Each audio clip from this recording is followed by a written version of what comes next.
엄마의 감정을 거울처럼 비추는 아이. 푸른아빠 거울 육아.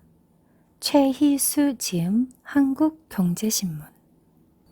아이를 키우는 일이 이토록 어려운 이유. 아이는 24시간 내내 거의 잠을 자면서 보내는 것 같지만 세상이 행복한 아이들은 잠을 많이 안 잔다. 책을 읽어주면 아이는 깊은 몰입에 들어간다.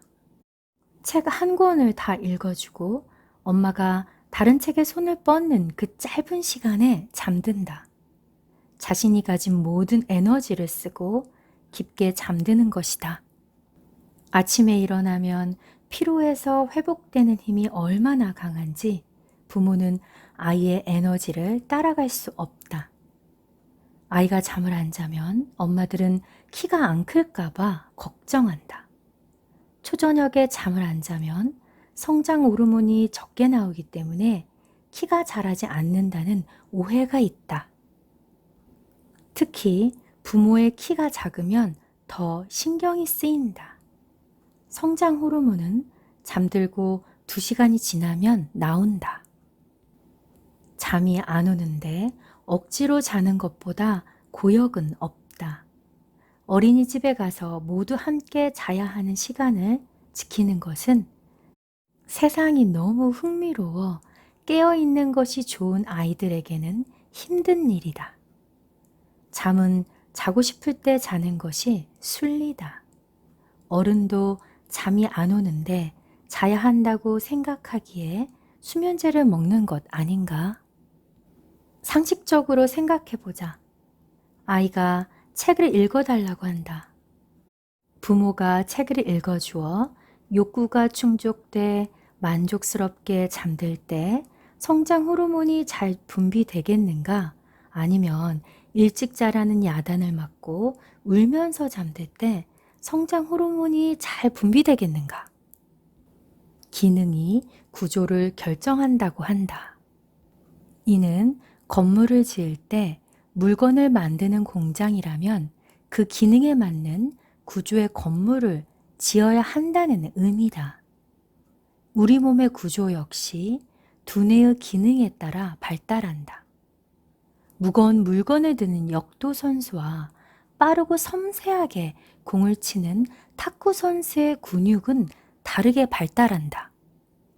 뇌성마비를 앓은 아이들 대부분이 왜소한 이유는 두뇌의 일정 부분이 기능을 못하기에 그에 대응하여 신체도 발달하지 못해서 그렇다. 그래서 뇌성마비 아이들의 신체 발달을 위해 가장 좋은 방법이 책을 읽어주는 것이라고 한다. 어릴 때 밤 늦게까지 책을 많이 읽어 두뇌가 발달하면 그에 대응하여 키도 큰다. 푸르미도 그렇게 밤을 새워 책을 읽었는데 키가 186cm 정도다. 물론 아빠 키가 크니 아이도 키가 클 것으로 생각할 수 있다. 키는 유전의 영향을 많이 받는다. 그러나 유전은 잠재적인 것으로 어느 정도 상한선과 하한선을 정해줄 뿐 어느 위치에 있게 하는지를 결정하는 것은 환경이다. 부모의 말은 아이에게 믿음이 된다. 일찍 안 자면 키 안 커 라고 말하면 말 그대로 키가 안 큰다. 아이의 생체 리듬은 25시간이다. 아이를 그냥 자연스럽게 자게 하면 점점 1시간씩 늦게 잔다. 그래서 초등학교 들어갈 때쯤이면 밤에는 자고 낮에는 일어나 활동하는 정상적인 주기로 돌아온다. 문제는 부모의 체력이 아이를 따라가지 못한다는 것이다. 게다가 너무 늦게 자면 아이가 아침에 일어나기 힘들어해 유치원이나 학교에 지각할 것이라는 두려움 때문에 아이를 억지로라도 재우려 한다. 부모는 자기도 모르게 자신이 어린 시절에 받은 그대로 아이에게 주려 한다. 배려 깊은 사랑을 실천하는 한 엄마는 다른 것은 다 받아들일 수 있는데 아이가 잠을 안 자면 분노가 나서 견딜 수가 없다고 한다. 코칭을 하면서 그 엄마는 하나의 실마리를 찾았다. 어릴 때 이 엄마의 부모가 김치 장사를 했는데 새벽에 곤히 자고 있는 착한 딸을 깨워 같이 시장에 가곤 했다. 엄마 싫어요. 나 더 자고 싶어요. 라고 자신의 욕구를 표현해 본 적이 없기에 늘 잠이 부족해서 피곤하다는 믿음을 가지고 있었다. 그런 믿음이 있기에 아이가 어느 시간을 넘어가도 오히려 더 쌩쌩해지는 모습을 보면 이 정도 해줬으면 됐지 더는 못 해줘 라는 마음이 든다. 그 순간 분노가 폭발한다. 어릴 때 잠을 충분히 못 잔 기억 뒤에 숨겨진 억압된 감정을 대면하고 나서야 이 엄마는 아이가 잠 안 자고 노는 것을 편안하게 바라볼 수 있었다. 아이는 낮에 여러 활동을 하면서 상처받거나 스트레스를 받을 수 있다. 아이가 자기 전에 엄마 앞에서 우는 시간을 갖게 해주는 것이 좋다. 오늘 울 일 없니? 하고 물어봐 주는 것이다. 아이가 없어 하면 그냥 자면 된다.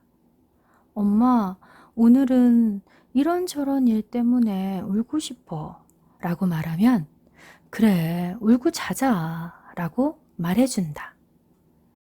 아이는 엄마 앞에서 울면서 치유하고 편안하게 푹 잔다. 이런 감정적인 치유 없이 상처를 그대로 억압한 상태로 잠들면 꿈을 사납게 꾼다. 생각은 감정에서 파생되는데 밤새 감정과 관련된 이미지가 떠올라 스토리를 쓰게 된다. 그러면 오래 자도 피곤하다. 부모의 체력이 아이들을 따라가지 못하는 이유는 부모의 무의식에 억압된 감정이 많기 때문이다. 자기도 모르게 긴장하고 악을 쓰면서 살고 있는 것이다. 무언가를 하면서 실제로 쓰는 에너지보다 감정을 억압하는 데 쓰는 에너지가 더 크다. 낮의 얼굴과 밤에 깊이 잠들었을 때의 얼굴이 어떻게 다른지를 살펴보면 자신이 방어하는데 얼마나 많은 에너지를 쓰는지 알게 된다. 아이들이 받은 상처로 분노가 억압되면 야뇨증의 형태로 표현될 수 있다. 야뇨증은 화를 내고 공감받지 못하는 환경에서 분노를 참고 있다가 방어기제가 풀리는 잠든 시간에 무의식적으로 분노를 풀어내는 행동이다.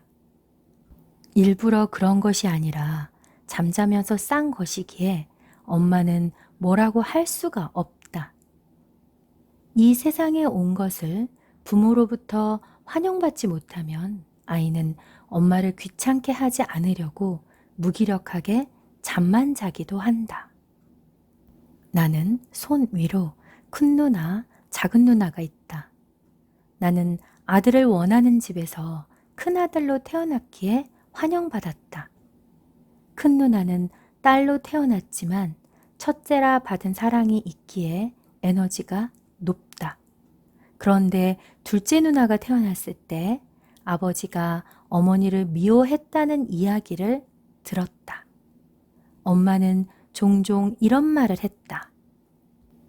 둘째 누나는 어릴 때 온종일 잠만 자서 혹시 죽었는지 살펴보곤 했어. 둘째 누나는 늘 실수를 해 야단을 맞거나 욕을 먹었다. 엮이는 가정에서 온 가족이 수치심을 느끼지 않도록 감정의 배출구 역할을 한 것이다. 엮이는 가정이란 가정의 설계자인 부모가 제 기능을 하지 못하기에 아이들이 그 역할을 맡아 유지되는 가정을 말한다. 그렇게 무기력했던 작은 누나는 자라면서 악바리가 되어 뭐든지 열심히 노력해 성취해냈다. 잠시도 가만히 있지 않고 부지런히 움직인다. 불안이 높기 때문에 외부에서 뭐라도 성취해서 내면의 무기력을 덮으려는 것이다. 무기력에는 두 가지가 있다.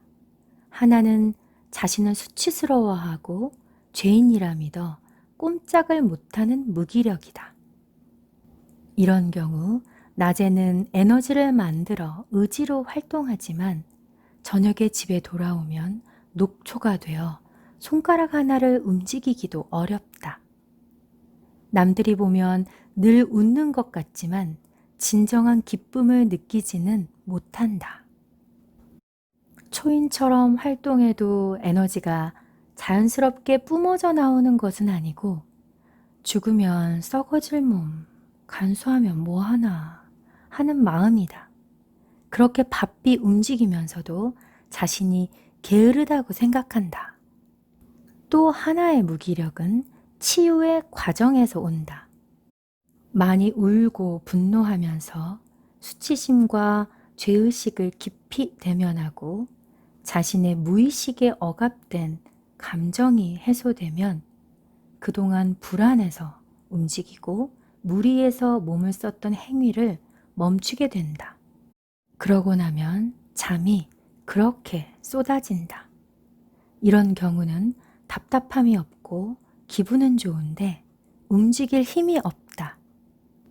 이때는 푹 쉬면서 무기력을 받아들여야 한다. 그리고 많이 울면 무기력이 사라지고 그동안 두려워서 미뤘던 것을 무엇이든 하고 싶은 욕구가 올라온다. 고목에 꽃이 피려면 비를 흠뻑 맞아야 한다.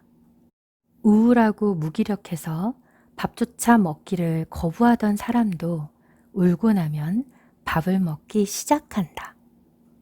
아이가 잠을 늦게 자서 학교에 지각하는 것은 아이의 책임이다. 아이가 어떤 행동을 선택하면 그에 따른 책임이 온다는 것을 알려주어야 한다. 학교에 늦으면 아이는 꾸중을 듣는 등 불쾌한 경험을 한다.